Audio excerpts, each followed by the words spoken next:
If you're new to my channel, it's just been me and my daughter, Lily, since she was a baby. I work 2 jobs, I sleep about 4 hours a night, and honestly, most days, I feel like I'm barely keeping our heads above water. The guilt of being a single mom and never having enough time or money is something I carry every single day. But last Tuesday, I opened her bag to check her homework folder. Instead, I pulled out this. Inside, it was $5,000 in cash, wrapped in a rubber band. My hands literally started. Where does a first grader get $5,000? I woke Lily up. I tried to stay calm, but my voice was cracking.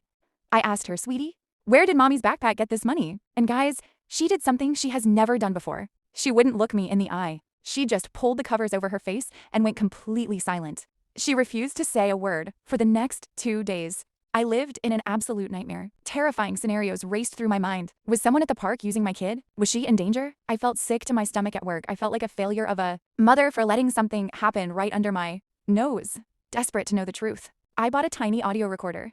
The next morning, before she woke up, I slipped it into the bottom lining of her school bag.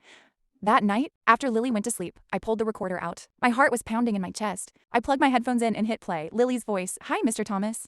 I brought the bird book today." It wasn't a stranger. It wasn't a criminal. It was Mr. Thomas. He is our 80-year-old neighbor at the end of the hall. He lost his sight a few years ago and lives entirely alone. Ah, Lily, my favorite friend. Did your mommy find the gift I hid in your bag?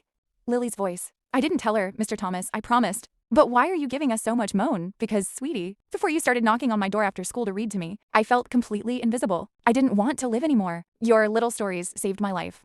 I know how hard your mommy works. This is my savings. I don't need it anymore. But your family does. I sat there in the dark crying my eyes out. I had spent days judging myself, thinking the world was dangerous and feeling so alone. But while I was busy worrying about what we didn't have, my daughter was out there saving her life with just her kindness. The next morning, I didn't give the money back because I knew it would break his heart instead. I told Mr. Thomas that he's not allowed to cook his own meals anymore. He's officially a part of our little family now. Being a single parent is terrifying. But that night, looking at my daughter, we walked down the hall together. I must be doing something right. I realized that despite all my flaws,